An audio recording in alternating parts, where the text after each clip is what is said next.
It was a Saturday night. I was picking up a 24-pack of Benadryl. I was planning a trip off of 550 milligrams alone. Huge mistake. I took the 550 milligrams, taking 50 milligrams every 5 minutes. I started to feel super drowsy and it was hard to walk. The first hallucinations were the auditory ones. I remember I would keep hearing footsteps like someone was about to come in my room, but no one came in. And the second auditory hallucination was a siren blaring. I decided I needed to piss, and when I got up, I was having trouble walking and the walls were warping. There was a dark shade in my room like a vignette of impending doom. I laid back down on my bed, stared at the shadow of my fan. The shadow slowly started spinning and the fan started disappearing. I felt like little gnats were on me and I was super jumpy. I remember I got up to use the bathroom again and I can hear people talking and silverware and plates moving and silverware scraping. I remember my mom came in. I don't know how she got there. I'm pretty sure this was fake because she kept questioning me about why my eyes look like that. I remember crying for no reason about how no one likes me or some bullshit gibberish. Now that I think about it, this was definitely a trip because she would be able to tell if I was high. I walked into the kitchen with her and we got into an unintelligible argument. I pet my dog who was laying down, but he disappeared into thin air. I don't remember anything after that. I fell asleep in my bed. The after effects lasted like 2 days. I couldn't remember short-term thoughts and I felt very drowsy. Benadryl is not a so-called fun drug.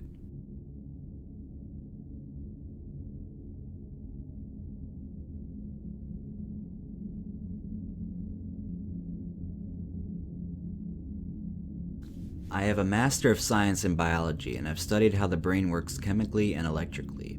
I am a scientist and professor. I am 51 years old, a Christian, and I take care of my 78-year-old mother, and I've been using DXM for 20 years. People call DXM users as worthless, uneducated, immature, irresponsible drug addicts. I beg to disagree. It is the person who takes upon him or herself the responsibility to understand their psychological self, understand reality and the universe and its meaning, and get into a greater relationship with God who uses the hallucinogens. I used to use LSD in undergraduate school frequently.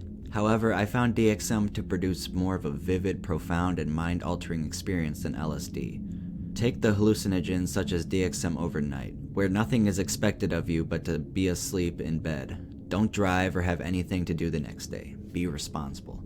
My last trip on DXM, I took 2100 milligrams of DXM. I was sitting in the computer room when I felt the itchiness and euphoria take over. I slumped back into my chair and saw red and pink. Shapeless, vivid visual hallucinations began. I watched the hallucinations for a while. I walked into the bathroom and saw vivid pink fluorescent colors in the carpeting. I felt a snap, during which a feeling of electricity came over my brain, and I felt like I was being taken over mentally and physically by the drug. I was standing in the hallway listening to the air conditioner talk to me when I suddenly felt that I was going to die. I looked behind me to grab the key of life, just a delusion, and there being none, realized that it was up to the air conditioner to make the decision as to whether I was going to live or die. I had no control over my body. I realized that I was going to die, and was hoping that I would die already without having to wait for those last few seconds of consciousness to still be upon me. I was hoping to just die. The next thing I remember was lying on the floor. I could not move because my mind and body was in control of the drug, which had me trapped in space and time. However, being an experienced tripper, I knew that I could move and that reality was not frozen still. I moved while hearing a voice say to me, "You shouldn't have done that." I sat down in front of my computer. I was, in my hallucination, aware that the paramedics were carrying my body down the stairs and that they were saying that he was going out of it. I was aware that I was hoping to come to consciousness and realize that the whole thing was over in my other body, the one that the paramedics were carrying down the stairs. I was aware that they were not aware that my spirit was still left in the computer room, a profound out-of-body experience. I awoke prostrate in my bed, listening to vivid music and singing coming from the air conditioner. For the next day, I did not stop hearing music and having closed-eye hallucinations. Then, after 24 hours, the trip had totally ended. People who did not use the hallucinations do not have these type of life experiences. These experiences teach us that reality is more than what simply meets the eye. As we struggle through meaningless life, dealing with problems that we feel are all-consuming, but which always work themselves out.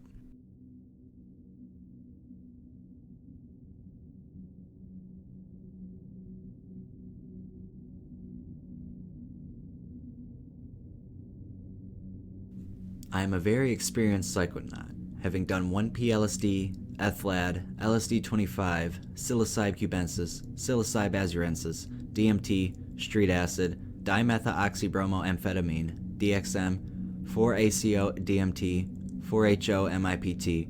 I have also done a multitude of other non-psychedelic drugs. I warn you to always test your psychedelics for authenticity. I found this out the hard way, but I was lucky enough to not have any harm or legal troubles come to me. This report is of 4-HO-MIPT, and is not the first time I had done it. Please do not repeat what I did. I behaved very recklessly. It was a Wednesday, a few days before Christmas. I do not remember the exact date, but it was the beginning of my Christmas break for my second year at university.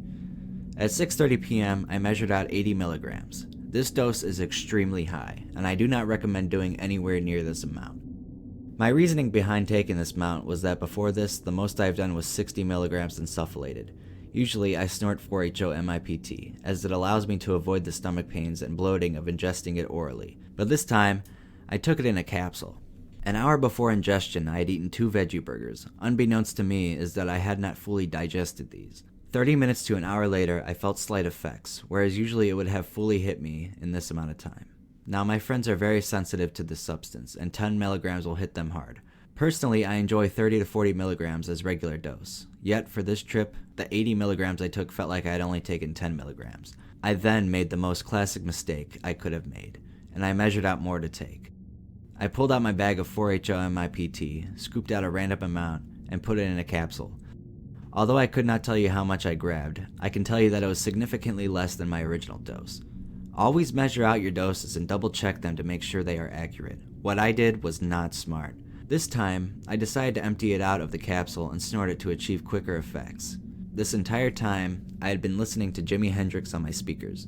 No one else was home, so I turned it near max volume. I believe that listening to this had put me in the right mood. As for if not listening to it, I believe I would have been much more anxious for this trip. It is now about an hour and 40 minutes past my original dosing. I was very happy, and though I was not tripping very hard, I did have a lot of energy, as psychedelics give you. I decided to call my best friend. He was sitting on the porch with his mother, and after talking to her for a minute or two, he went to his room and we chatted. After 20 minutes on the phone, I felt my bowels move. That's when I knew that my trip was about to shit me dry into an alligator's stomach.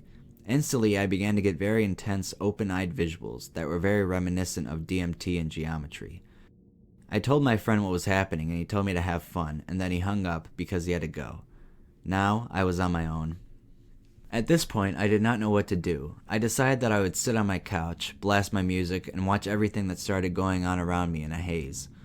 I knew that physically I was in no danger too, so I kept telling myself there was no need to be worried. Somewhere near 10 to 10:30, I got bored with listening to music. I did not know what to do with myself, and then I remembered stories of people doing heroic doses of DMT and mushrooms.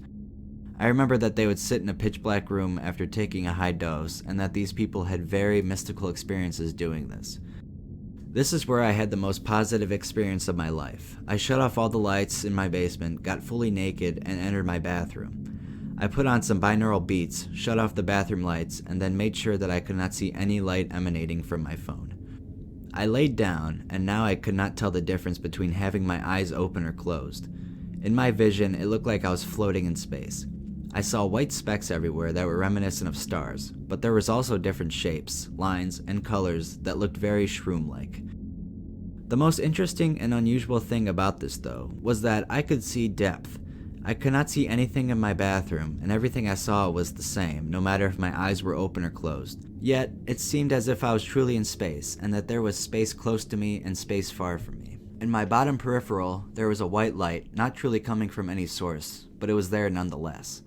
Every once in a while, it would drift over to my left or right peripheral, and if I turned my head, it would not move.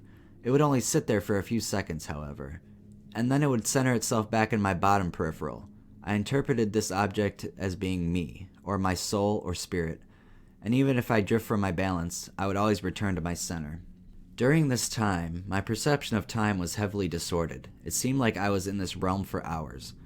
Sometime after discovering my glowing white entity, it either disappeared or I stopped noticing it. The next thing I remember is my head felt like it was directly in front of my wall. It didn't feel like my head was touching the wall, just very close to it. I stuck my hand out and was not even facing my wall. I thought this was very peculiar. I then started to see more objects in my peripherals. This time, it was giant squares. The squares were just barely lighter than the shade of black that made up everything else in my vision. They were barely visible, but I could see an outline of them. One would float towards me from left side and then another from the right side, but never ever coming into or touching the center of my vision. I interpreted the squares as my troubles in any situation that tries to prevent me from growing or moving forward. I thought that no matter how many times something tries to stand in my path, I have and will keep having to move forward to get through these barriers. The tiles of the bathroom floor were starting to make me very cold, for it was winter and I was in my basement. I decided that my time exploring the realms of 4HOMIPT was through. I stood up, and without turning on the lights, I peed into my toilet.